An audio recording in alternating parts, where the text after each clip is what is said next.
Hello, everybody. Good evening. You're welcome to the final section of Global Scholarship Summit 2020. Today, I'm your host. I am Chijams. I'll be your host for today. And I have in the house Dr. Kelechukwu Onwukamike. Before I introduce Doc to speak to us today, he's going to talk to us about getting ready for global scholarship as an undergraduate.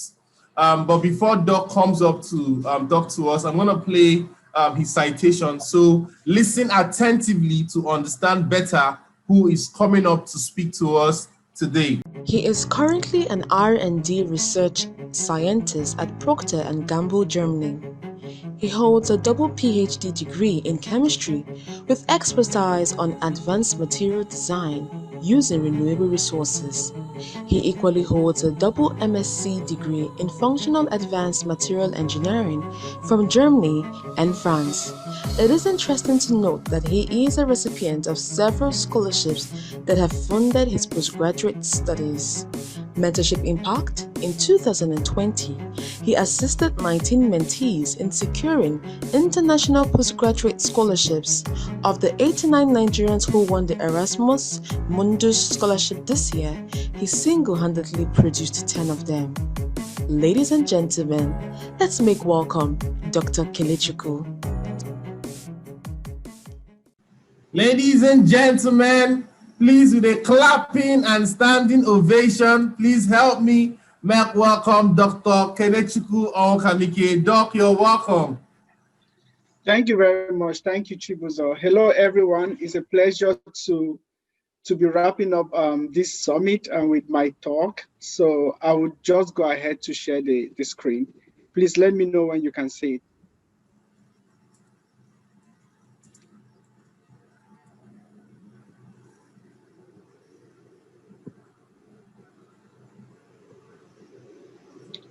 Okay, can you see my screen? Yes, Doc, I can see your screen. Okay, very good. I will just put it now in the presentation mode.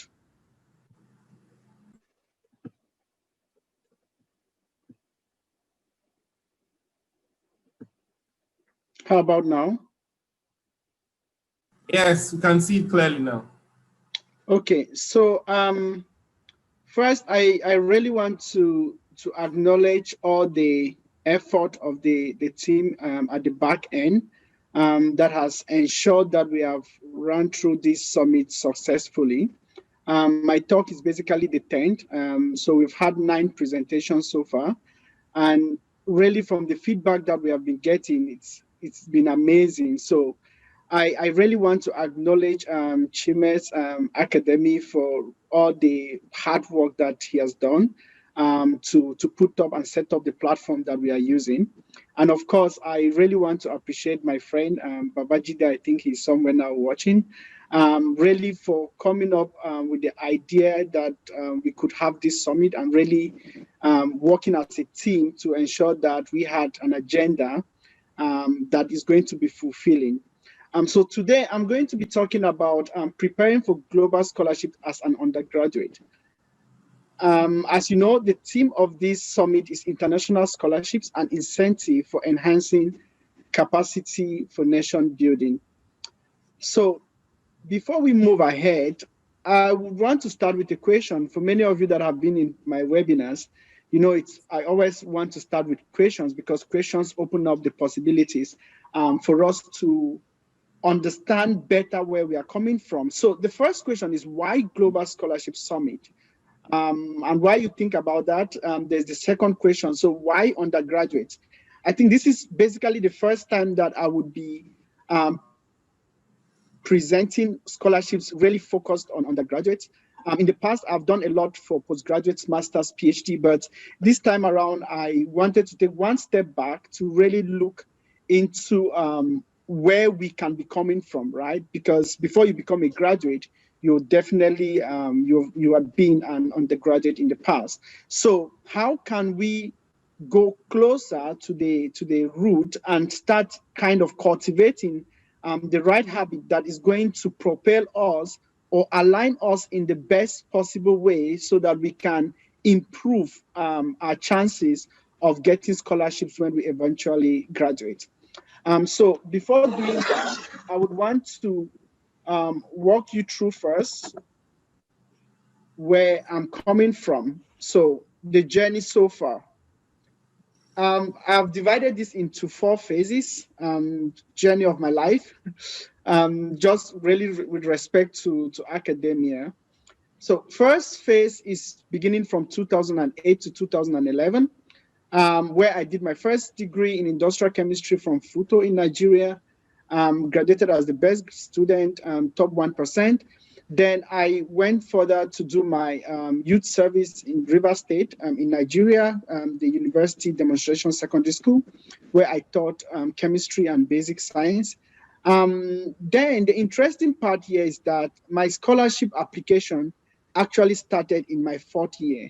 And you can see why it really fits nicely into how and what it means to start early. So I sent over 50 emails to professors across the world, Canada, US, Australia, wherever you can think of, just to be able to get a position for master's or PhD.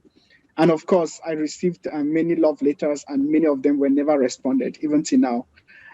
So my scholarship success actually came in my 3rd attempt. So I first attempted in my 4th year, I attempted in my 5th year, and then the 3rd time was when I was serving, and this was when I finally got the scholarship. And so the phase 2, which was actually now enabled by the scholarship, was between 2013 and 2015, when I was part of the Erasmus Mundus Functional Advanced Materials Engineering Master's Program. So it's a double master's program, as you know, for most Erasmus Mundus programs. So the first year was in the University of Augsburg in Germany, and the second year was in the University of Bordeaux in France. And so at the end, I was top 5% of from my first university, and I was the best student from the second university. So this really, again, gave me a kind of a baseline on which I could then open up the possibilities to move into a PhD. And so for my PhD, I, again, was in a kind of a special program called the European Joint Doctorate in Functional Materials, Functional Advanced Materials. And so this was a special program in that I was basically registered in 2 universities as a PhD student. So I was moving between these universities, and I had to defend my thesis to get the PhD from both universities. So this is on organic chemistry and polymer chemistry, and my specialization, as you heard from the citation, is on design of advanced materials from renewable resources. Recently, which is the most interesting, I think, here, is that I got the best PhD award from Germany on sustainable chemistry for this year. And so during my PhD, I've probably attended way over 20 international conferences, PhD seminars, science fair competitions, and was fortunate by God's grace to win quite a number of awards. As you can see on the pictures here, where you can see where I was graduating in February 2019 with my PhD, and below you can see where I got the one of the prize for the science fair competition to be part of the national finals in Germany. And the phase 4 is since July 2019, when I've joined P&G in Germany as a research scientist. So we can now go next to the answers. Remember, I started with questions. I hope you didn't forget that part. So why Global Scholarship Summit? Why undergraduates? And so now let's look at the answers from my own perspective, of course. So first is hope. It was very nice to also listen to the talk from my very good friend, Olani, where he really also started from hope. So why are we having this Global Scholarship Summit? Hope. And what is hope? The expectation that something is going to happen tomorrow. Not sure, not clear, but that expectation that the background you are at the moment is not going to stop you from excelling, from making impact, and why not even globally. A very good quote from Friedrich Nietzsche, a German philosopher. He said, "He who has a why," this could be anyone, so anyone who has a why to live can bear almost anyhow. When I look at the situation in Nigeria, when I look at the situation in most African countries or other developing countries, it's always so bleak. Like there is no, it looks like everyone is just waiting, just existing. And so we set up this Global Scholarship Summit, Babajide and I, to really align people, young people, to see the possibilities of what they can become. Why not even more? So hope is the center of the reason why we are hosting this summit. And I'm pretty sure for those that have followed so far, you have been impacted greatly from the 9 speakers who have given you their lives. Look at the story of Ahmed that basically started as a security before making it all the way to MIT. So hope, when you hear such a story, you look at where you are today, you just don't see any reason why you cannot make it. And to be very sincere, if we get one person to leave this summit with hope, then I would say we succeeded, because it's always one person at a time. The second question, which was why undergraduates? And I give this kind of image to illustrate what it means to start early. So many things might not be clear, but start. The question is not when, the question is now. What are you going to do now with what you have? So start early. That is a very, very important point. You have to start early. And I think with this, hopefully this helps to put us into the right perspective of how my talk is going to go today. Chubuzo, as you know, I talk very much, so please caution me with time, okay? Okay. Yes, Doc. Yes, Doc. So now let's look at the contents I'm going to talk about today. So first is scholarship. Why should you care, or why should I care? Undergraduates, so the global scholarship misconceptions, or what you might call perceived constraints, and how we can take control over by removing those constraints. And of course, I want to just give like a general overview of what could be, or most times, the basic requirements of international scholarships. And of course, I want to also talk about how you can get set, right? How do you get ready to conquer? Really activating yourself to best align in a way that you can improve your opportunities once you graduate. And of course, we go through goal setting, really putting everything in perspective. And then we talk about planning. And of course, I would like to leave you with some parting tips. So scholarships, as you can see, these are just some examples of international scholarships. You have the Erasmus Mundus that I was part of. You have the Commonwealth Scholarship. You have the DAD, you have Orange, you have the MEXT, you have NAWA, you have MasterCard, you have Chivinin. There are so many of them. And so why is scholarship so important to me as a person? Is because it's how I see it as a reward for academic excellence. I tell you a story. When I graduated from FUTO as the best student from chemistry and also the best student from the Faculty of Science, I was supposed to get an award, okay? At least a paper award that says I was the best graduating student. So when I came back from service, I went to the dean to ask for this letter. And they said, oh, I need to go to the registrar. And I remember going to the registrar to get a letter, just a document that said I was the best graduating student. And when I went there, this guy said, okay, why do you need the paper for? It's just a paper. I said, no, it's not just a paper. It's something I worked for. I mean, I need something to really feel that there was a word, a reason for even studying hard. There needs to be a reward. There needs to be that recognition to encourage other people. I mean, you heard that when I graduated, there was perhaps no one that graduated with first class in chemistry in like the past 7, 8, 9 years. I didn't meet anybody that graduated with first class. The first thing I was told was, forget about first class. It doesn't happen in chemistry. We can't even remember when last it happened. And when I graduated, giving hope showing other people that are coming behind me, which interestingly, the past 3 years, I think they have made 2 more first-class students. So, and now I'm right there that I'm supposed to be inspired, being told that what I got is just a paper, or what I'm requesting is just a paper. So international scholarship for sure justifies academic excellence. It's like something that someone can look and see that this is possible. Erasmus Mundus, for example, is 20 million naira worth of scholarship. NAWA, for example, is over 10 million naira worth of scholarship. So when you know this as a student, it motivates you, it gives you a reason. You wouldn't start feeling like, I don't know, many of you saw some of these posts or scenarios where someone graduated as the best student and he got or she got 10,000 naira. And people will start saying, oh, but if you are a beauty queen, you are getting 2 million. And someone that is graduating as the best student is getting 10,000. How do you justify academic excellence to the youngest, to the younger students when they know what it means, where it ends?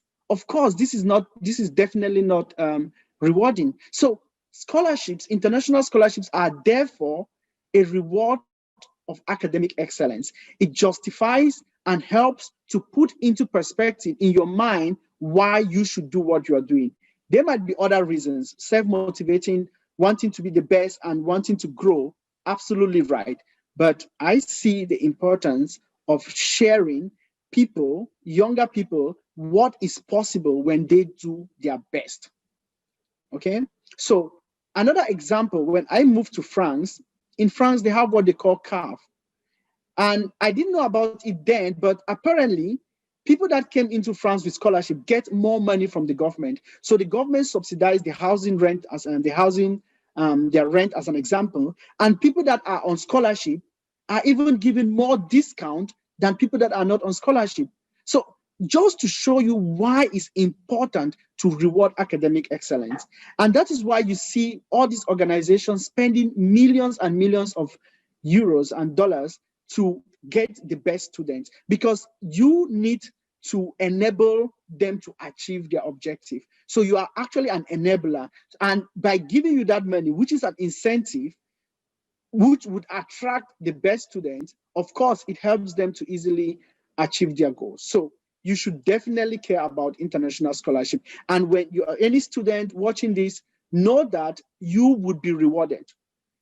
As a good student, you will be rewarded. So put it at the back of your mind and let it also propel you and help you to stay very strong to your goal. So, of course, just to put again into the right context, an undergraduate from this the Oxford Language Dictionary, university student who has not yet taken a first degree. Of course, this doesn't mean they are not students that can apply for scholarships, okay? It's just a phase. And this comes with some perceived constraints. I remember when I have the opportunity to talk to undergraduates, the first thing that they tell me is, oh, I'm not ready. Oh, it's too early. I don't have many things. This is definitely something I need to think about. Like, you need to think, like spend maybe the next 1 year to really think whether you should apply for scholarships. So these are what I call perceived constraint. Those barriers that we have in our mind, perhaps by listening to some people that are not helping you to grow, just making it look like scholarship is such a no-go area that you need to be a professor to even think about applying to it. So how do we deal with perceived constraints? So the first thing you have to do is you have to identify the constraint. And I mean, you take them one after another. First, when you identify the constraint, you need to measure it, okay? So identify what is this constraint that I have. The question is apply to scholarship. Then you have a constraint. What is this constraint? Oh, I don't have a transcript yet. I'm in my 4th year. I don't have a transcript. In fact, programs like Erasmus Mundus allow you to apply even before you fully graduate, as long as you would get your certificate before the start of the program. And who says you cannot apply for the sake of learning? When I started applying in fourth year, I knew that I don't have everything they require, but I definitely needed that experience. Each time that I applied, I learned something more. I knew how best to better put in my documents, write my letters, my motivations and SOP. So applying for the first time is definitely not feeling like, oh, I must win it the first time, but also for you to learn the process. Measure the constraint. Like, you have to have a number around what that means. Oh, I don't have my transcript. Yes, that is known.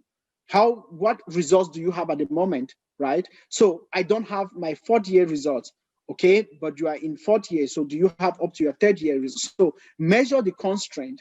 Then the next thing is define what if not. Like, ask yourself, okay, if this constraint was not there, will I still apply? Why is this important? Because like one of my friends would say, you take so much time to find an excuse as much as you would have taken to actually do what you're supposed to do. So most times we stay behind the constraint to enable us to be lazy. Oh, I don't have a transcript, so nobody should even tell you about scholarship, because you can always just wave that card of, I don't have a scholarship, I don't have a transcript. So it's important that you define, what if this constraint was not there? What will I do? Will I still apply for this scholarship or not? Then look at the justification of the reward.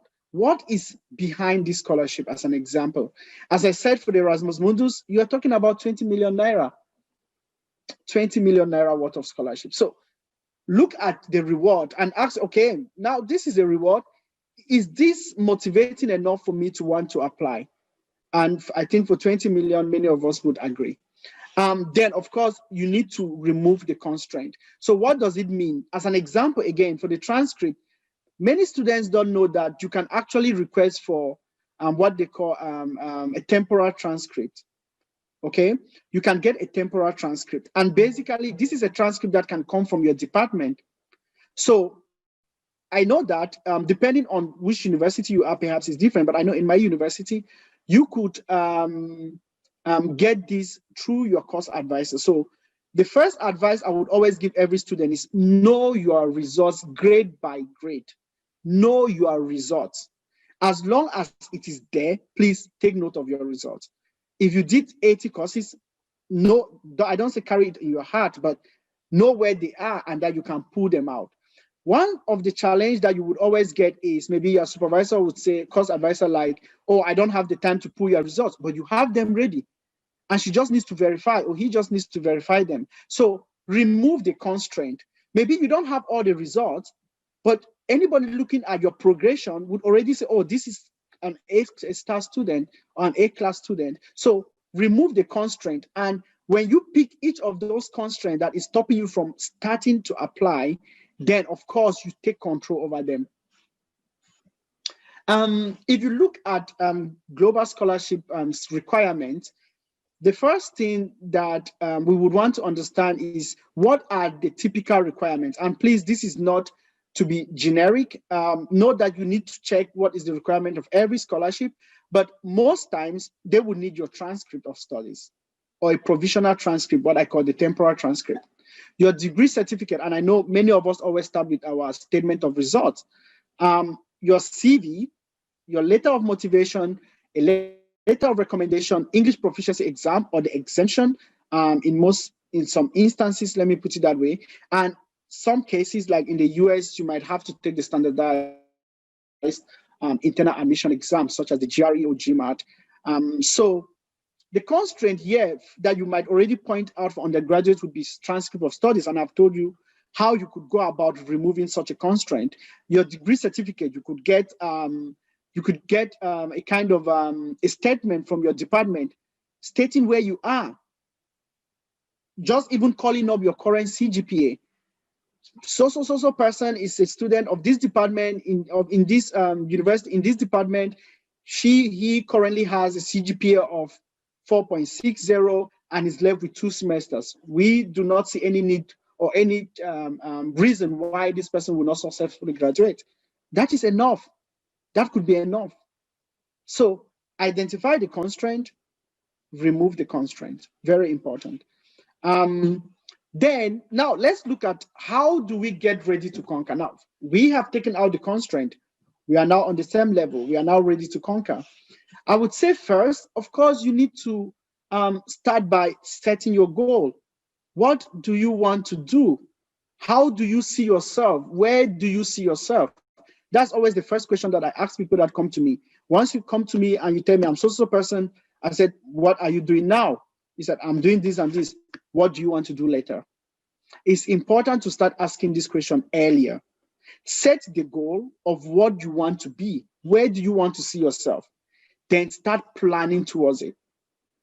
And since this is in the context of scholarship, I would say, fine, which scholarship do you want to apply to? What is the full requirement? What is the minimum requirement that you would need to proceed?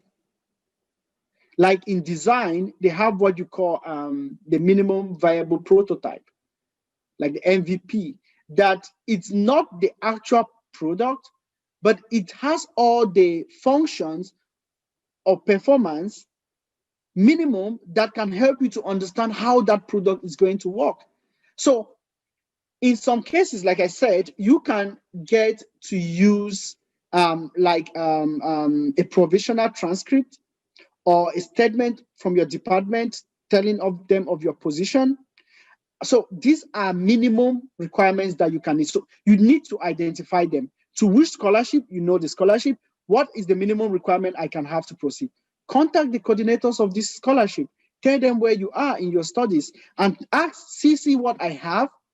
Can I be able to apply, knowing that I will be able to get this before that?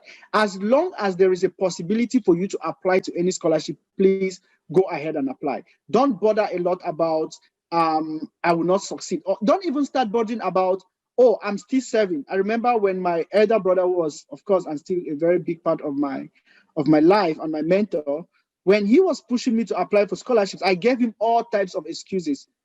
I also remember most times I had to pay for the scholarship applications myself. He said, no, if I pay for it, how would you even know that it's important for you to do it? I had to pay for these exams. I had to pay application fees to post my applications. So take note of what is the minimum requirement and use them. In my 40, I didn't have any transcript. I used a provisional transcript that I pushed my course advisor to prepare. So know that this exists, okay? Then make sure that you can, of course, align yourself best in order to achieve this. Then please always establish relationship.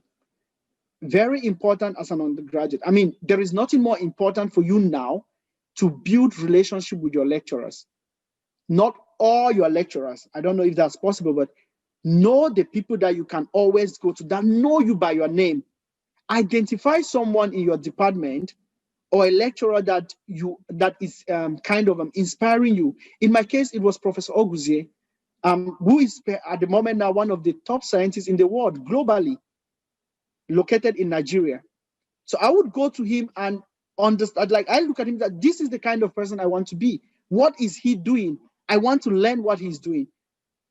So it's important to go to these people, establish a relationship. And I would come back to show you why this is very important. Don't wait until you graduate to start calling someone and say, oh, I need, I think is Olani that said that they would call some students said, I want to use you as a referee. So don't use me, he said. It's important to build relationship. Don't come to people only when you need help. Imagine, put yourself in their shoes. How will you feel? So build relationship, very important. And when you want to set a goal, it's important that you use the SMART approach. I think I've talked about this a couple of times. Basically, what this means is that your goal has to be specific. There should be no ambiguity in your goal. It shouldn't be confusing to you. It should be clear. It could be one word, but it should be clear. What is the goal? And you can have many goals, but please, for each goal, you will need to plan towards it. It needs to be measurable. What is the unit? How will you know you have succeeded? How will you know you have achieved this goal? Of course, it needs to be achievable. Achievable here doesn't mean you should not think big or out of the box.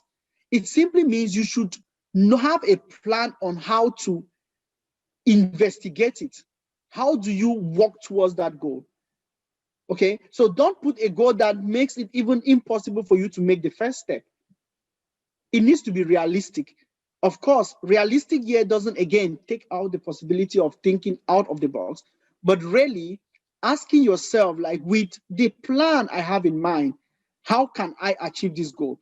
Perhaps the goal becomes very complex that you might need to break it down to be able to allow you to have something measurable, and it needs to be timely. You need to have a time. It's like a project. Any project without time is not a project. A project is defined by time. You need to have a time, and you need to tell yourself whether you are failing in getting towards that goal or not. I'm a big fan of process, so it's always direction over speed. So don't be too concerned about how fast you're going. Be more concerned about where you're going. Are you going in the right direction? When you have the goal, you have to plan. How do you realize this goal? So the planning there is the action that is going to enable you to achieve this goal. And of course, it's very important for you to prioritize. Very, very important. You still have to graduate, so please take your lectures very serious. Take your classes very serious. Don't tell someone that, oh, I'm applying for scholarships. So because you're applying for scholarships, you are missing your lectures. That's not priority. This needs to be put in context. So have your plan and identify how this aspect of the scholarship come into the picture. You need to strategize. So don't be ignorant of what you need to know. Don't come to people and ask things that you can find out yourself. Some people come to me and say, how can I get a scholarship? I said, what scholarship have you applied in the past? None. Have you ever Googled even the word scholarship and searched to see what comes out? No. Please Google to show yourself approved. So start from what you can do before you move to what you cannot do, and then you get help. So please strategize. You need to be familiar with what you want to do. So understand the process. And of course, I think everyone during the summit has talked about the importance of network. I'm quite impressed. I don't know, perhaps it's also something that is happening within the last 1 or 2 years with the number of undergraduates that are on LinkedIn creating very good connections.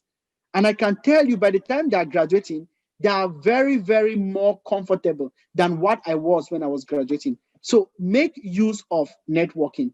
Don't feel that except I accept you as a mentee, as an example, then you are not able to get help from me.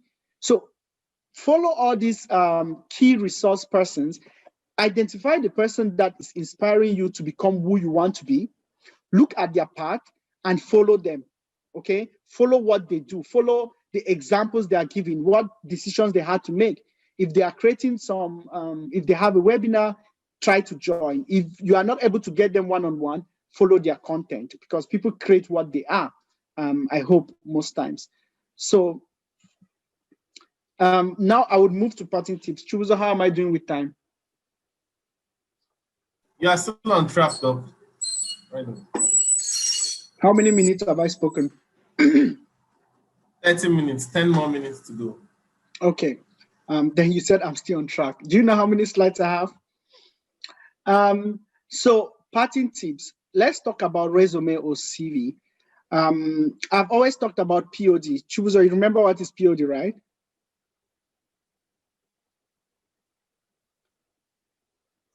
Yes, Doc. Yeah, so what's yes, PhD? Doc. Continue, sir.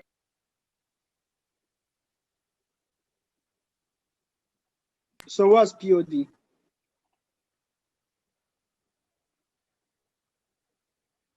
Chubuzo is on mute. Okay, don't worry, you would find out later. So I've always talked about PhD, which basically stands for points of differentiation. And to me, I strongly feel this is what puts you out. I remember in one of the webinars I had, I asked the participants what makes them unique? What is it that they use to differentiate themselves? And to be sincere, there is just one that I know of, and that's your experiences. Everybody that has spoken on this summit have an experience that they were sharing.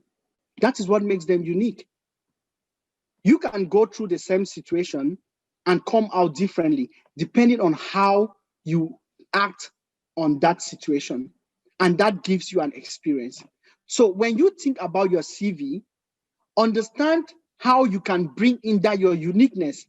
How will I look at your CV, and apart from your name, what if I just take that your name, remove and put some other person's name? Does that CV become somebody else?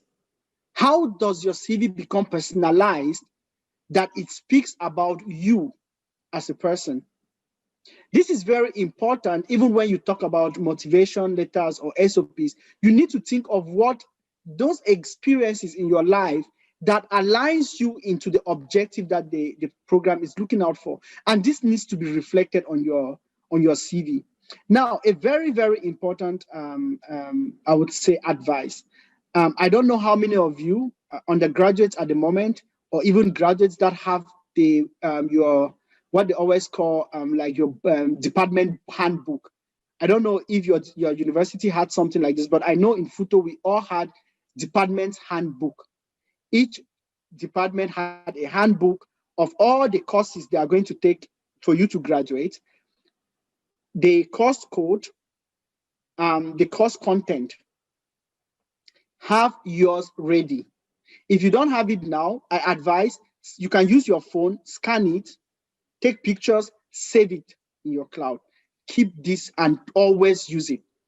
Some people win scholarships just based on a program or a course that they took in their undergraduate, and how they can expand it into the expectation or the requirements of the scholarship that they're applying. So always think about, some people always say, how did you make your CV so attractive?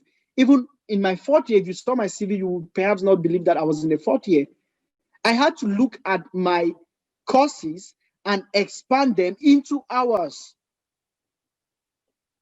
A program is asking you need to have a basic, you need to have an experience in algebra or maybe in chemistry, thermodynamics. Don't just say by bachelor in chemistry. Outline also that thermodynamics that you did and put it in hours. Calculate how many hours. Typically, you might have one lecture, a course 2 times in a week. Typical courses are 90 minutes, 1 hour, 30 minutes, 3 hours in a week. A typical semester is about 14 weeks, 12 to 14 weeks.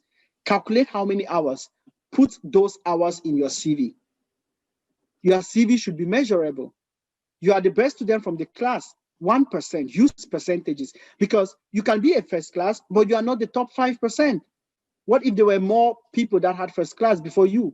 So always use percentages when you write your CV. And your CV, of course, needs to be very specific to the program you're applying.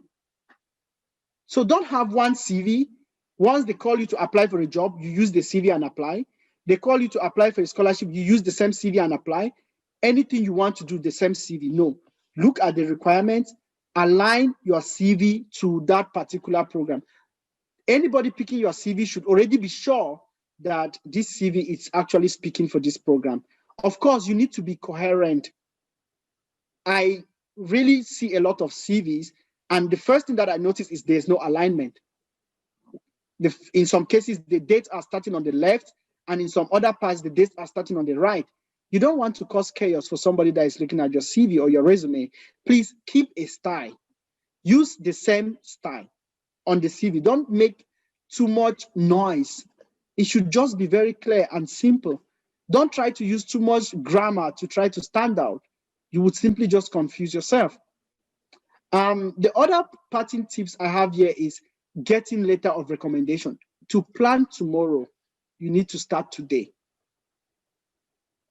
To plan tomorrow, you need to start today. And perhaps that is why I'm wearing, as you can see on my shirt, now.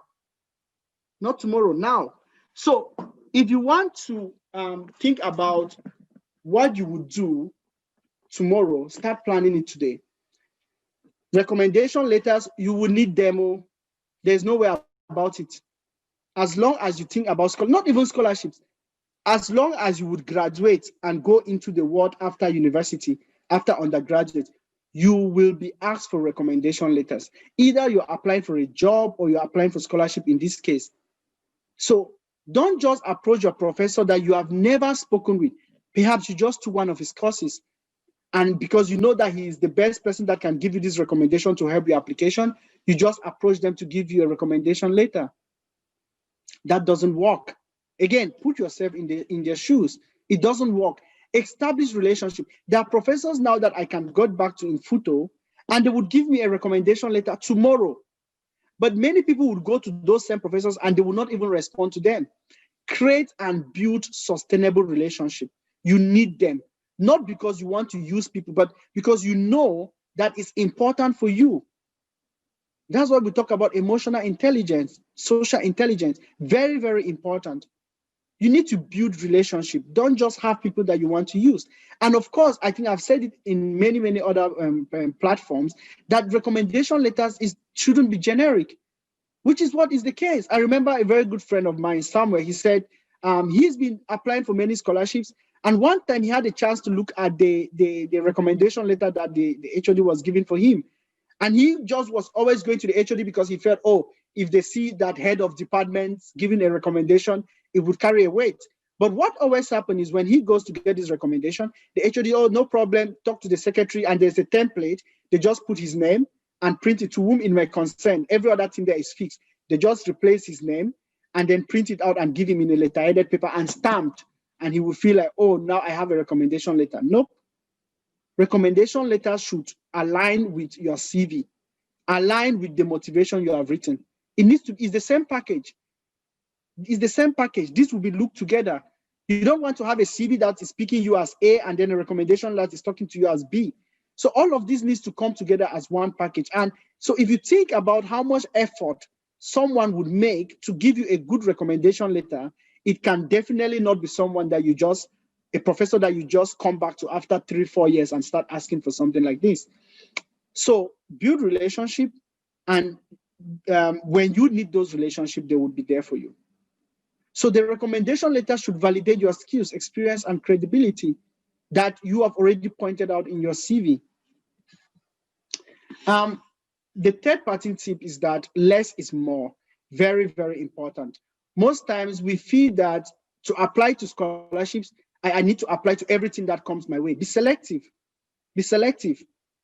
Stop being selective when you don't have a choice. But if you can look at all the options that you can apply to, look at those that you have the best chance of success. Focus on those ones. I always say that in the beginning I applied, I sent perhaps 50 emails to professors and maybe only 2 responded. And when I look at those emails today, I'll be like, oh my God, I wouldn't even respond to this guy if I was that professor. Because what I was doing was just one email, and I would just look at the professor's background and just change something and then send. That same day, I look at another professor. No, don't do something like this, because you just increase the tendency of how much love letters you would get back or not even get anything. So to apply or to contact a professor, understand that it takes time to build up the right. It can be 2 paragraphs, but those 2 paragraphs should speak in a very concise, clear manner what you are looking for and how you are a benefit to him or her. It doesn't have to be one page or 1,000 words. So for you to make that 1 paragraph is not one day's job. You need to do it over and over and over and over and over until it becomes good enough. In fact, it becomes the best before you can submit. So finally, I want to leave you also with the word from Henry Ford. He said, whether you think you can or you think you can't, you are right. And that's the truth. Not taking a decision is also a decision. You can't be at the middle. You can't be indifferent. If you are not doing something, you are doing something. It's the same. The question is, how does this take you to the next step? Like Olani said, I still quote him, like he said something like, there's no probably recipe of success, but there is a recipe for failure, not doing anything. So also remember that the question is not about the outcome, but the process that leads to the outcome. Trust the process. Let the process build you. Don't see the process as, oh, it's too complicated, I wouldn't even bother. Oh, I gave you so much, now I'm not getting something out of it. No, learn from your process. be refined by the process, get better, improve, have a growth mindset, a mindset that says, oh, I didn't get it now, but I would work more and I would get it someday. Not, oh, I didn't get it now, scholarship is not my thing. Then don't shy away from failures, for they are the essential ingredients in success. There is no success without failure. I have not seen it. You don't fail if you don't try anything new. If you just, even when you don't try anything new, sometimes you still fail. But it's not about the failure. The question is what you are getting out from the failure. How do you react? Action, reaction, based on what you want to get out from that experience or from that failure.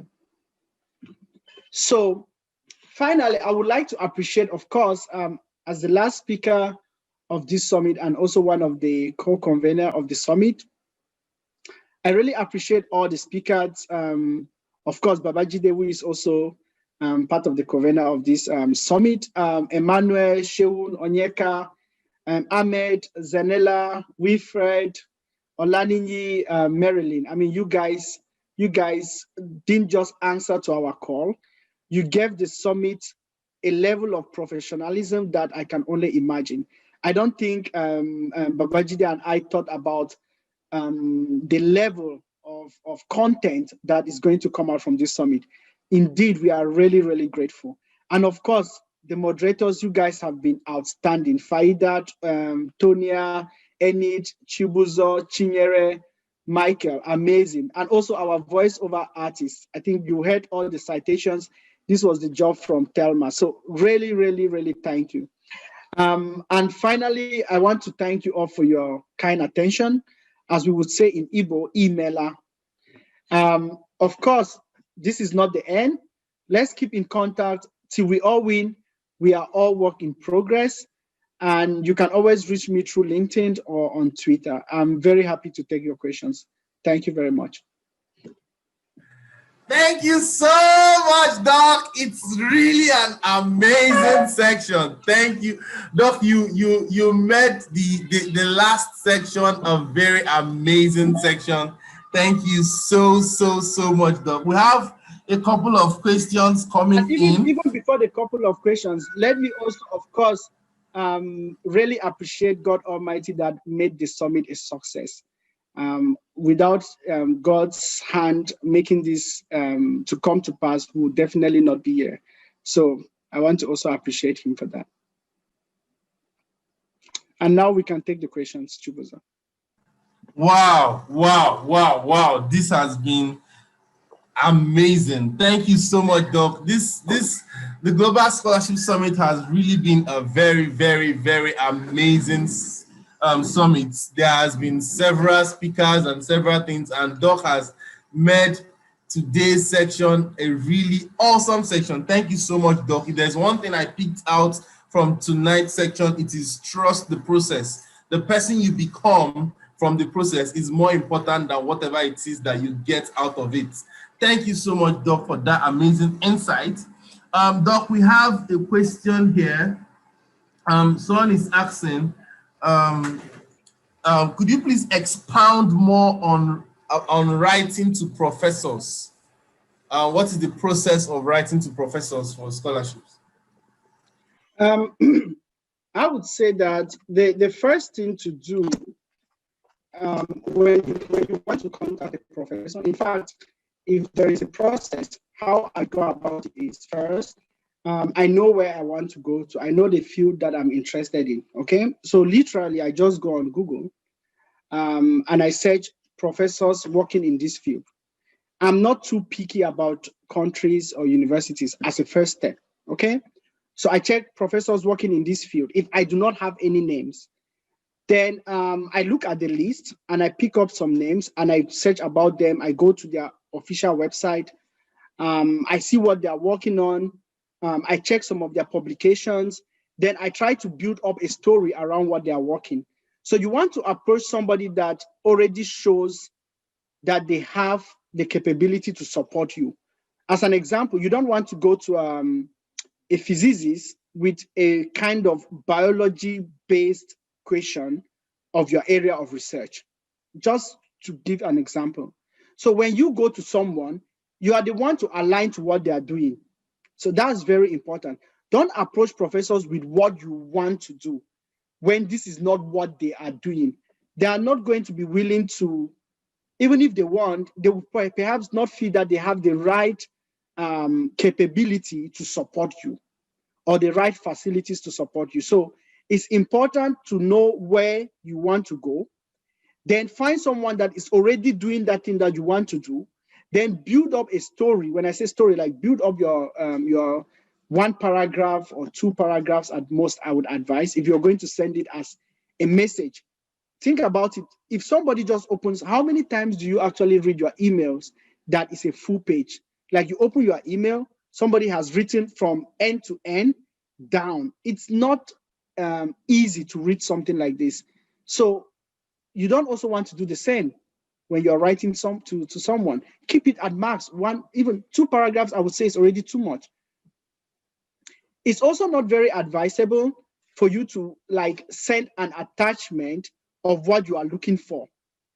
As an example, if I want to approach a professor to, like, I want him to, or her to supervise me for a master's or PhD, or I'm looking for a scholarship, I would not go to them and say, find attach my interest to be supervised. Instead, I would make the letter itself to be standalone. He should be able to read the 5 lines and know what I'm looking for. Then I would attach my transcript as an example, just as a justification that I'm a good student. I would attach, again, when you attach, don't attach very big files. Many people will not want to open files. In fact, most people will not open files because it could be corrupted. So the best option is go with this 1 paragraph clearly showing what you are looking for and how your skills can help him to achieve what he has been doing. Okay, so also you can include in that paragraph or in that email that you are happy to share your CV. You can send it, to be on the safe side, you can include it as a PDF, please, not as a Word document, so that it would not change the format once it's opened by someone else. Okay. Wow. Thanks, Doc. I hope Emmanuel has been able to. Yes. Yeah, thank you so much, Doc. Thank you for that answer. Hashtrop Adebayo is also asking something similar to that. He's saying, when exactly is it advisable for prospective scholars to start writing to professors? Is it before one apply for scholarship or after the scholarship application? I think that perhaps these are kind of 2 different questions, so I will try to explain. So when we talk of scholarships, basically you can have, maybe there are many more, but let me focus on the 2 main part or types of scholarships.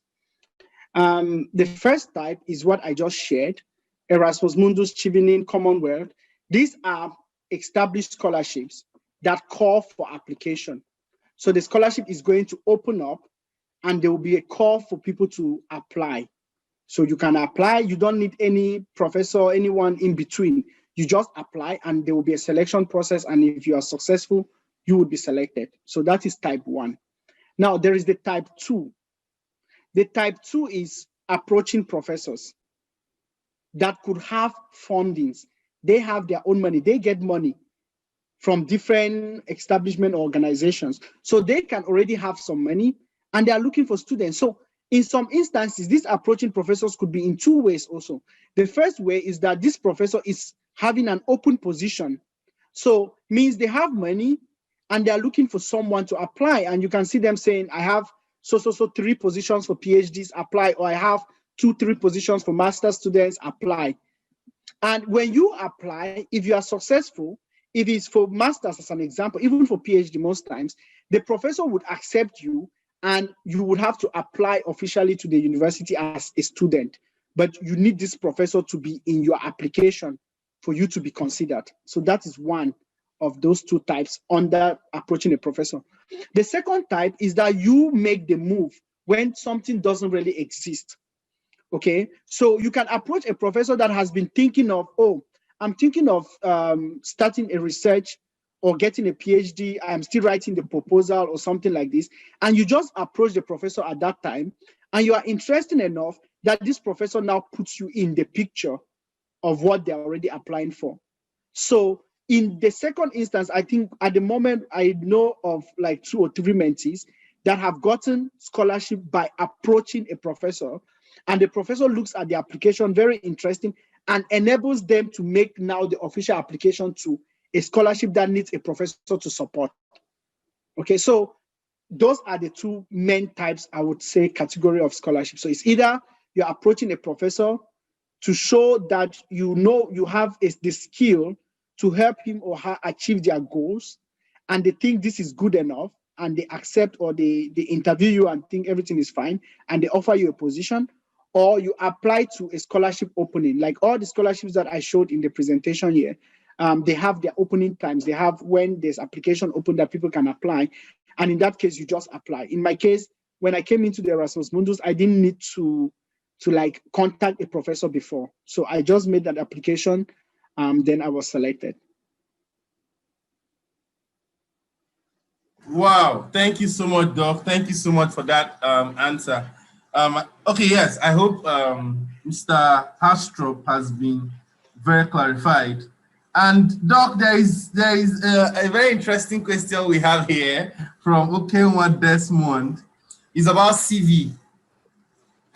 I don't know, we didn't talk about CV, but I think he would want to. We talked about CV, Ochubuzo. Okay, we talked about CV.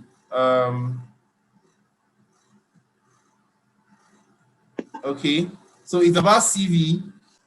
He's asking, he said, what are the necessary sections we should have on our CV? So I would say that depending on the application that you want to make, right? So depending on the application that you want to make, I wouldn't say you need to have like 5 sections, 6 sections. There is a number of sections. It should just make sense. So create sections that make sense, that are going to help and enable you to even make the application. So as an example, of course, you need to have your academics. So you need to have your education. You need to have like your work experience. If you are applying for a scholarship, I would also advise you to put like a research experience. And some people say, oh, I didn't do any type of research, but you did a bachelor thesis, or you are doing a bachelor thesis. You did some projects in the university. You did an internship. You could put the internship as kind of work experience, but what you actually did in the internship could actually be a research experience. So depending on how you decide to coin what you have done, you could decide how you want to use it. So of course, I know that for some people, they always put like referee on request. If it's important that you stick to a particular number of pages, I will not put the referees. If it's not important, like as an example, if I just have 2 pages to make my application, my CV, and if I put referees on the last section, it's going to go to 3 pages, then maybe I can put to ask referees on request. But if I have the chance of including them, because maybe you will not even get a chance to be called to provide those referees, right? So it's better to already have it on your CV. So again, as I said, put sections as they help you meet the requirement of the program. So first, understand what is the requirement of the program. See if there are some courses that you have done in your undergraduate that is in line with what those people are looking for. Then elaborate on those courses and what you actually learned, and what practical lessons that you have from that program or from that course that would help you in the program you are applying for. Wow. Thank you so much, Doc. Outline your CV to look like what they are looking for, especially for the programs you are applying for. Ladies and gentlemen, we have less time on our side. So the next question is going to be the last question for tonight. Doc, the last question is from Olayemi Rotimi. He's asking, some of us that have left undergraduate studies for a while and we lag behind in regards to networking, what are the practical steps you advise us to begin meaningful networking? So I think Rotimi is already networking by being in this summit, right? So you have all these speakers, follow them on LinkedIn. That's already a great network. There is the, I think we have the Facebook group from this summit. Join, talk to other people that have applied to scholarships. You can find them more easily, actually. Like there are many, if you just go search online scholarship forums, even on Facebook, there is a scholarship forum. If you search, you can join that group, right? So be involved. That's why I said, don't be ignorant of what you can avoid, okay? So find these platforms, be part of these platforms, so that if something is happening, you would be informed. Follow, again, all the key speakers on this summit on LinkedIn. And like, for instance, I share a lot of scholarship information on my page. So get involved already. I think you're already doing a great job by joining the summit at the moment. Yeah, thank you so much, Doc. Ladies and gentlemen, thank you all for being part of this Global Scholarship Summit. It has really been amazing from day one, even up to this time. And remember, the goal is not just for you to attend the summit and then that's all. You have to start now. Use all the materials and all the insights you've learned from this summit to start now, to start doing something that will change your life, to start doing something that will take you to your next level. But before we go, Doc, do you have any last words for us tonight before we go? Yeah, so hope, be hopeful. You can definitely live beyond your background. Don't find excuses. Don't give excuses. Keep hope alive. Until we all win, we are always work in progress. Wow, thank you so much, Doc. Remember, till we all win, we are all a work in progress. So as you leave this summit tonight, get a piece of paper, plan, prioritize, strategize, familiarize, and then start networking. Remember, till we all win, we are all a work in progress. We'll see you all at the top. Thank you all, and God bless you. This is the end of Global Scholarship Summit 2020. We thank all the organizers for making this summit a success. Thank you, Dr. Kelechukwu. Thank you, Dr. Macaulay. Thank you, Chibuzo. Thank you, Enid, Onyeka, everybody that came around to make this summit a success. Thank you all, and we'll see you in your next level academically, in your next level financially, and in your next level economically. Remember, once again, don't shy away from failures because they are essential ingredients for your success. Good night and bye-bye, everybody.